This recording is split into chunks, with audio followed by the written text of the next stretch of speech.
Assalamualaikum, selamat pagi.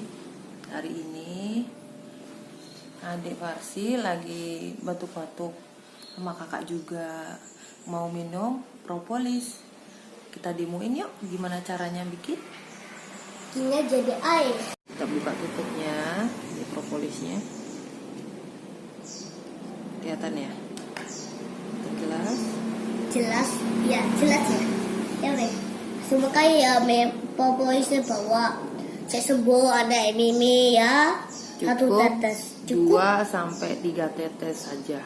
3 tetes saja. Kalau ada bayi itu 1 tetes ya. Ya jangan lupa kalau 2, 3.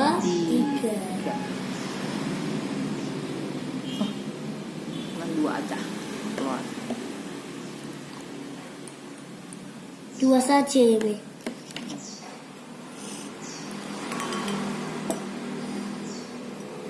Aduk-aduk. Aduk. Coba minum. Kita minumkan. Coba. Sudah.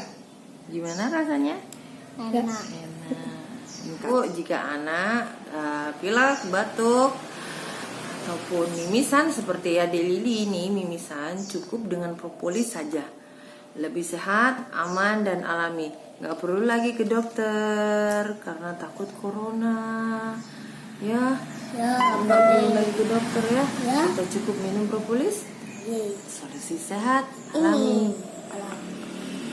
dan aman. Info pemesanan bisa telepon di nomor di bawah ini. Terima kasih. Assalamualaikum warahmatullahi wabarakatuh.